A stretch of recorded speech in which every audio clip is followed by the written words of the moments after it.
Welcome once again to SoCo Chat, a podcast where we hear directly from county leaders, discuss the latest news, and talk about all things concerning our beautiful corner of California known as Sonoma County. Welcome back to SoCo Chat. I'm your host once again, Paul Gullickson, Communications Manager for the County of Sonoma. And today we're going to talk about one of our most precious resources, and that is water. Many of us take it for granted, that water that comes out, flowing out every time we turn on the faucet. But do you really know where your water comes from and how it gets to our homes and how much work goes into making all that happen?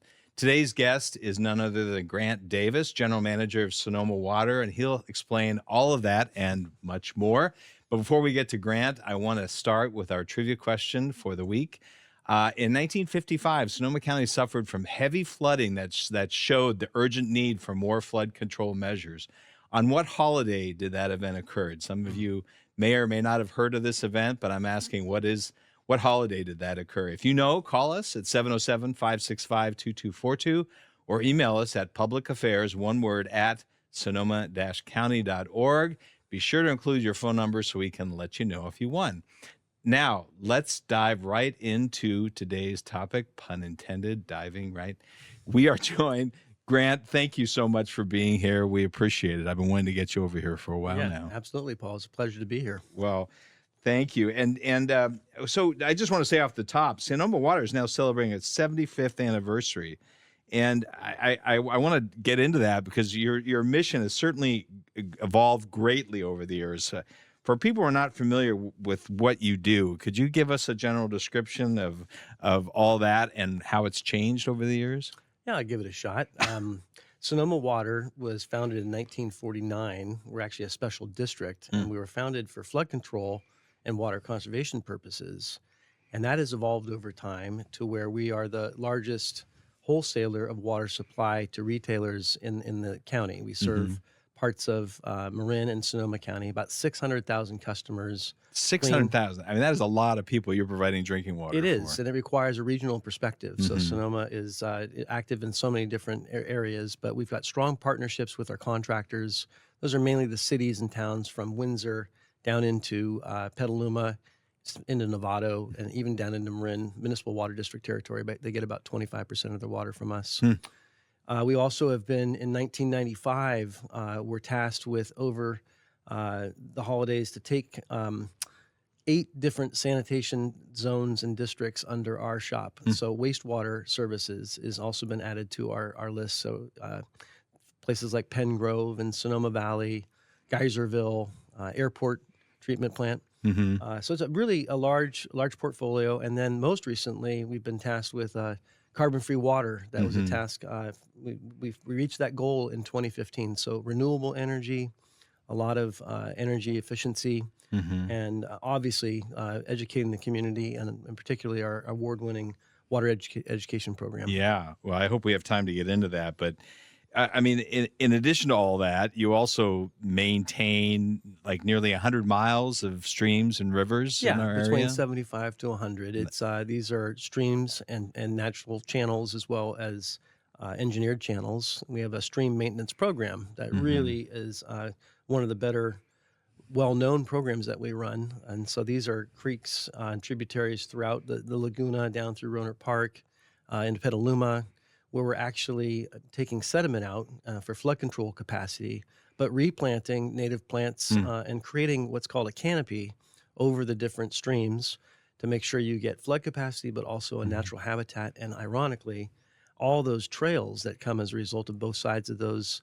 creeks are now for hiking and running and walking. It's really an asset for the community. Well, it's a huge job. And to put it in a nutshell, you're responsible for making sure we have water when it's scarce. And you're also responsible for helping us manage when we got too much of it, right? Yes. That's a huge job. You're always on the hot seat on that one. A little bit, yeah. As you know, we just started our new water year. It's October 1. And this week actually is Water Professionals Week. So I want to put a shout out to all of our staff that are maintaining and keeping our system functioning, as well as our contractors. These are folks that work day in and day out to make sure that they've got clean, reliable water that's 24/7, and that's really a task. Looking ahead, we've put a lot of energy into something called subseasonal to seasonal forecasting, Mm. and that's because right now, if you ask me what's this year going to look like, Hmm. it's really a flip of the coin. The science is not there yet to give us accurate signals that you would make management decisions on your reservoirs on. And we're looking to get about a 3 month and beyond look one way or the other. Are we going to have a wet year or dry year? Hmm. But one thing's for certain in this era, climate change is upon us, and Right. it's requiring water managers to learn how to manage systems in increasing extremes. So we just came out of what was 3 years, the drought on record, the longest 3-year drought It's we've had in huge. history. And now 2 years in a row, we've had above average rainfall. So you're looking at these extremes and Yeah. having to manage for that. And that's really where increasingly our expertise has to be spot on. Well, let me back up a little bit. You do mention we've had some good years. Where are reservoirs right now? That's a great question. The reservoirs are in good shape right now, and that's Hmm. largely as a result of a program that we've put in place. It's over a decade long, but just paying off these last couple of years. It's called Forecast Hmm. Informed Reservoir Operations. I know it's a mouthful, but it's FIRO, Hmm. FIRO for short. Hmm. And that's basically using advanced radar technology, looking at forecasts that have improved over the years Hmm. and being able to manage reservoirs with that information. So if you Hmm. know a large storm's coming in, these in our area, the term atmospheric river We've is gotten becoming used to better and better that. known. Yeah. Absolutely. And so those few storms that come in on a typical year stall out, dump a lot of water. And what we need to know is, are they going to be falling above our Hmm. reservoir or below? Hmm. And with FIRO, we're able to work with the Army Corps of Engineers and our partners to release water in advance if we know an atmospheric river is imminent. Hmm. Likewise, even more importantly, when we know it's not going to come, you Hmm. hang on to the water supply. And so as a result of that, we've ended up with more than 30,000 acre feet this year of water that would have otherwise gone out to the ocean Yeah. and employing that FIRO technology. So that 30,000 acre feet, to put that in perspective, last year we sold about 38,000 acre feet. So Hmm. it's a phenomenally important Yeah. new tool Yeah. that lets us deliver and have water when it's needed most in the summer. Well, that's an important point, and I don't think our public knows that in the past you were forced to release water even when you didn't want to, and you knew that was going to be scarce, but you were required to. Tell us about that. Yeah, that's the winter of 2012 and 2013, really what the beginning of FIRO became. During that year, we had two storms come in, two large atmospheric rivers right around December, Hmm. and they created a lot of water in Lake Mendocino, Hmm. primarily, that where we were concerned at that time. And we were not able to do anything but release that water. The Corps was in operations then for flood control purposes when The they're Army managing. Corps of Engineers. The Yeah. Army Corps of Engineers, yes. As we're managing Lake Mendocino and Lake Sonoma with them, we co-manage it. Right. We do it for water supply. They do it for flood control. So back in 2012 and the beginning of 2013, they released 25,000 acre feet of water. They had to because their curve said it. That's how you're Yeah. going to operate That's this just the reservoir. boilerplate. It's kind of But that's 1950s technology, Yeah. and you wouldn't go into open heart surgery using 1950s technology, right? Right. This is our baby, Yeah. and we at that point said we got to do better. And so for the last decade, we've been working to advanced radar, looking at supercomputing, and making sure we're understanding the phenomena of atmospheric rivers. And those are the things that drive. They make or break our year. Whether we're going to have floods or droughts are determined by atmospheric rivers, whether we have them or we don't. So I'm really pleased to say that that's showing some great success. Again, 30,000 acre feet, more than half we sell in a year, Hmm. and others are adopting it. So Well, just that's my today, next question. Are other people picking up on that yeah, now? just today, we have our colleagues up at Yuba River are Hmm. down touring our radar, our reservoirs down at Dry Creek and up Hmm. at Lake Sonoma, and out into our education facilities. And we're going to be going back up to them. They're also looking at how do you manage these systems in these extremes. And so Orange County has Prado Dam and Seven Oaks Dam above that, Oroville, and some other projects actually up in Oregon and Washington. Even New York's starting to adopt this strategy. So I'm really proud of that. Our board has given us the green light to innovate, Hmm. try things new, and give us the challenge to try and do a better job managing whenever you can. And the Army Corps is going along with it. I mean, They are. In fact, Paul, later this month, we're expecting to hear news about when our biological opinion, Right. which causes how we manage for endangered species in the system, we're expecting that to be released. And then early next year, the actual change in the water control manual, which guides the Corps on what they do in wet weather and basically the decisions that they're going to need to make. So they are adopting it. I have to give full credit to the entire partnership.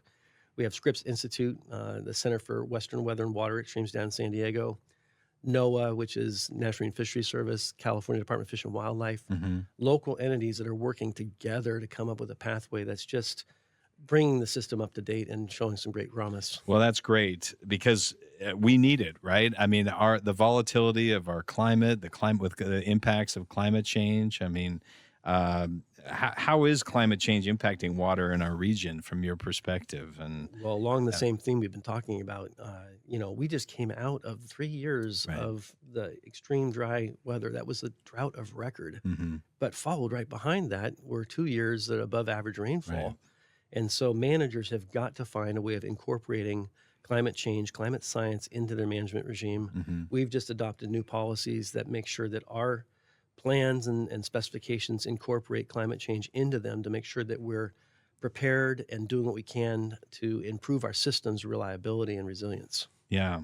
Well, so what is the bottom line looking forward? What is it all telling you about what our projections are for this year? Are we going to get a lot of rain this year, or what do you think? I think, to be truthful, I've mentioned it's still a flip of the coin. I wish it Mhm. was better. With continued effort to work with colleagues to hone in on subseasonal forecasting, which is basically that 3-month out, we'll get there. But it's working in concert with the Department of Water Resources and our colleagues to improve that science. And a lot of times that's the Weather Service and our friends at NOAA that need to help us get a handle on what I wouldn't give to answer that question Right. in a more affirmative In a way more- to say it's going to be We a little don't have wet. a crystal ball. We don't. And so flipping a coin is not good enough. And Yeah. we've got to keep at the science behind the hydrology and the forecasting improvements, though, and incorporate those into your decision making. Yeah. Well, the most important thing, as you noted, is being able to pivot, to be flexible, to respond to whatever's coming your way.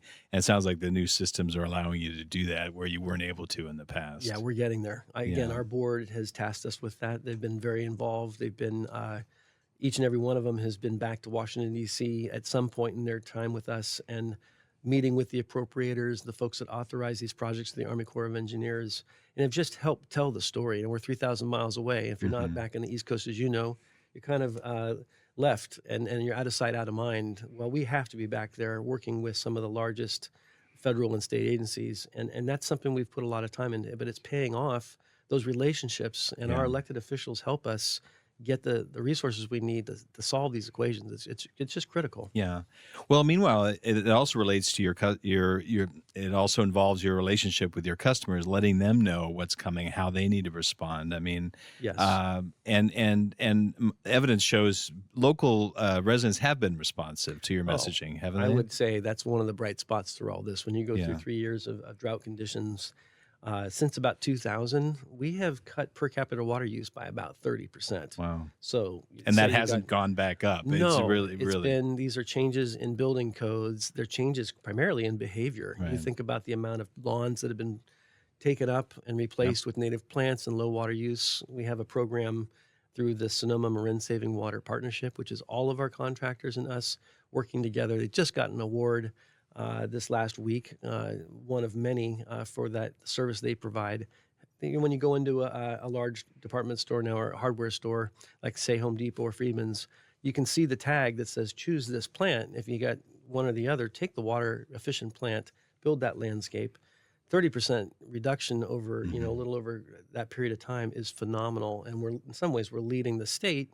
And in this case, what that does is it stretches your water supply, what you're able to serve. So as I mentioned, we have the ability to serve 75,000 acre feet in a given year. We sold 38 last year. That's because there's permanent demand reduction and water use efficiency happening throughout the region. What that means is we can postpone these expensive, huge projects that need more supply for a later day because we have enough right now. And those decisions are going to come with my successors and others that are making decisions about when you need more water, how do you go get it. We have that capacity, and we're in really good shape for that reason. Yeah. We'll be happy to know we still have a large pot in our shower, and Yep. that's credit to my wife. She still uses that to water plants. That's So I love to even hear in that. the middle of winter, Proof in the pudding there. That's exactly it. even though I kick it sometimes. Anyway, but so your mission though is not just to make sure we have enough water for our residents, which is obviously important, but it's also ensure we have enough water for our environment. And I guess my question is, what are you doing to ensure that natural resources that can thrive in our region, particularly when we're talking about an endangered fish species like coho and Chinook salmon? I mean, Yep. you're on the hook for that. We are, and steelhead is the other one in a threatened capacity. So we have 3 listed species in our Russian River watershed. Yeah. The other thing about that is it's incumbent upon all of us to take care of the Russian River. It's a 110-mile river system, but it's our natural pipeline. Yeah. Our 2 dams, the base of the dams, the East Fork of the Russian River comes out of Lake Mendocino, out of Dry Creek from Warm Springs Dam or Lake Sonoma. You got 14 miles of vital habitat that is providing support for endangered species like the steelhead, the Chinook, and the coho. And we've got hatcheries that we're working with our colleagues up at Warm Springs and Mendo for helping to sustain the populations. But one of my main messages here is that our whole livelihood depends on taking care of the Russian River. The filtration system that is naturally filtered water that comes up from around the Forestville area, that part where our diversions are and where our large aqueducts go sending the water south. We don't actually have to treat that water. We hit it with chlorine and pH just because of the transmission system. Right. But it's pristine water. It's clean. It's reliable. And that is a large function of how well we take care of the Russian River. Yeah. Well, and that is the lifeblood of our community. I mean, as the water is everywhere, right? Yes. But it's also at the nexus of so many of our issues right now. Let's take affordable housing, where there's a real shortage of affordable housing right now, and there's a lot of pressure on communities to build. But then the issue is, do we have enough water to accommodate that growth? What do you think? Yeah, that's actually a pretty common question that comes up. And my thoughts on that are, I don't ever see a time where water supply should be the limiting factor on growth and housing, particularly affordable housing. I just don't see it that way. Okay. And that's because of what I mentioned earlier, where you've got storage capacity in both reservoirs at this time. With forecast informed reservoir operations, you're keeping that water back for when it's needed. Every city has a urban water management plan, and that means that our customers are taking out their water supply projections out to the year 2040. And to a T, all of our contractors have local supply coupled with our supply to accomplish enough water for 2040. Now that keeps rolling out. The next time we update it would be 2045. But that's early advanced warning to know that there's water available. Also, building standards. When you look at affordable housing, usually it's a little bit more dense and it's a lot more water efficient. And so we're doing smart building codes. Smart You're helping plumbing. with that. Yeah. Absolutely. And, Yeah. and have folks at the state level that are part of making those recommendations. So I just don't think we can stop and say, is there enough water for development? There is enough water for development. And if we don't have it, then what you'll do is in advance have the new development that's looking for water supply invest in water use efficiency adjacent or in that nearby area. So you get both needs, more efficient water and landscape and affordable housing. Yeah, it's not a zero-sum game. No. I mean, the reality is we do need affordable housing, and we also need to manage our water well. And And we we can need- always be learning and growing. Yeah, when our community has responded every time we put the call out to use more water efficiently. It's because we're avoiding large infrastructure. The cost behind that to ratepayers, that's something you want to push out, and we are doing that. But that's incorporating the savings and the better water use efficiency practices that the general public has learned over the years, and I can't thank them enough for continuing on. Well- Your wife and her bucket multiplied. Well, that's Makes because of the sense. trust they have in you, Ah. that as you know, and you're managing our system as best you can. Well, I guess that raises a question. It sounds to me like you're saying we do have capacity, and there's not going to be a need to build new reservoirs. I mean, there are places around the state where Sykes Reservoir, other places where that conversation is happening, but not here, where we feel we have what we need, at least for now. I think our bet is on what I described earlier. Sites Reservoir is going to be one of probably the last, if it gets built, it's one of the last ones to get built. It's off stream. It's a large facility helping out in the Colusa area. We have two wonderful reservoirs. I will admit, we do import a bit of water that comes in from the Potter Valley project, which is up in Lake County. Yeah. And we've been heavily involved over the last several years in trying to come up with a pathway forward. What's happened is the reliance on Potter Valley has decreased, and we've seen cutbacks through the Federal Energy Regulatory Commission as PG&E, which owns Potter Valley, has made changes to their operations. It's meant less and less water coming into the Lake Mendocino. Yeah. And so where we are going to be focusing in is on improving our forecasts, implementing FURO, making sure that we're wisely managing the atmospheric rivers that come in, knowing where they're going to land, how much water they're going to bring, are they going to stall out above the dams or not? And this is just such a breakthrough. So I say that's the equivalent of our new reservoir. It's the only new water I'm aware of is going to be coming from better water management. I don't see new reservoirs being built. They're just way too expensive. They took care of us during the day, and now we have to maintain them and make sure that they are operated as effectively and efficiently as possible. I'm glad you brought up Potter Valley. That's going to be a whole nother segment we're going to have you back to talk about. Happy to. Yeah. But I do want to talk about, what about our aquifers, injecting water into our aquifers? Is that an option? Yes, or we're getting better, smarter about how to do that? Yeah, I will say aquifer storage and recharge, ASR. It's also known as groundwater banking. I think the safe thing to say here, though, is that it takes time, energy, and concerted effort to put this into practice. During the drought, we were able to work with the state regulators to put excess water that was coming in the winter. We knew the storms were coming in advance and got it into our system, and it brought it down to the southern part of our service area into Petaluma, helped them all the way through that drought. More things like that are going to be required. So getting cooperation from your state regulators to put projects in place. We have 3 wells in the Santa Rosa Plain. So the Santa Rosa Plain well, the Occidental, and a Sebastopol Road well. They are brought on mainly for times of drought and when we were limited water supply. We're going to be using injection wells to put water from the aqueduct into the ground and storing that for times of the year in the summer months when it's necessary. They're more difficult than people allude to. You've got water quality issues there. When you've got such a wonderful aqueduct like we do, if we can find ways to put that into an area that can be shared, and I mean regionally, that's probably the highest and best use. I could see our region putting a bank together that you could fill when water's plenty available. We could probably even look at what type of reductions in rates if you take it during the winter months when it's plentiful, as opposed to pulling it out in the summer months. So you have to figure out the economics of it. But the state's behind it. They just, there haven't been too many really good examples of where it's working. Yeah, we're going to try it. We're working on it. Valley of the Moon, one of our contractors, is also looking at one, and I'm hoping that we'll get one. We did one in Sonoma Valley, which is the groundwater basin that's most in need right now. And we took aqueduct water, did a pilot demonstration project in Sonoma Valley, proved that it could work, and now you've got to work on the mechanics. Plus, you've got groundwater sustainability agencies that have grown up. There's 3 of them in the county.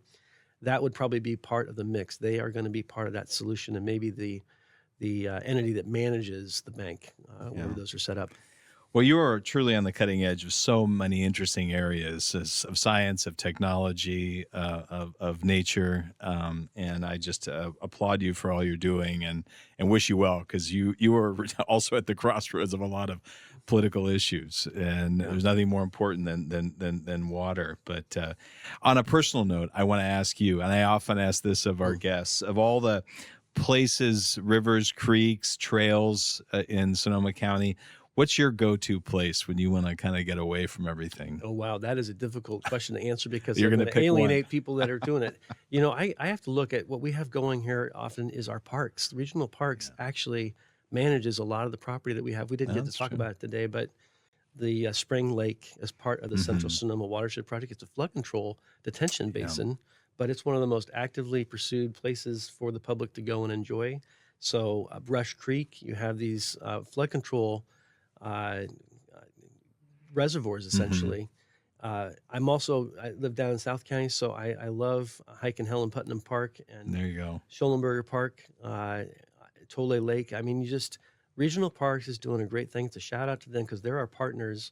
They do a great job with the public as well. And I think between those, the open space district and us, we have a lot to offer Mm-hmm. residents of this community or folks that come in to as tourists. And we're just so blessed with the natural attributes. Yeah. And it's just amazing. Well said. We have 59 different parks just in our county regional park system, let alone the city parks. So we have a lot to choose from. Well, Grant, listen, we got to wrap it up. We could talk all day. We're going to have you back because there's a lot of other things to check in with you about. But thank you for being here. As a thank you, we do have a SoCo Chat mug for you. And the water's in here. I know I can vouch for it. Thank you. And it's for good that. water, Yeah, straight from our tap. And we also want to give our listeners a chance to win one of our SoCo Chat coffee mugs. As always, answer this week's trivia contest, and you will you'll be entered into a drawing to win one. Or if you're our first caller, you'll be the winner. Our question again is this: in 1955, Sonoma County suffered some heavy flooding that showed the urgent need for more flood control measures, which did impact Sonoma Water. On what holiday did that event occur? If you know, call us at 565-2242 or email us at publicaffairs@sonoma-county.org. Be sure to include your phone number. Don't forget, so we can make sure to let you know that if you won. Also, if you have comments about this or any other segment or have a suggestion for a future segment for SoCo Chat, please write to us at that same address, publicaffairs@sonoma-county.org. Thank you all. We hope you continue to follow SoCo Chat on Spotify, Apple Music, Amazon, and YouTube. We'll see you all next time. Thank you, Grant. Thank you, Paul.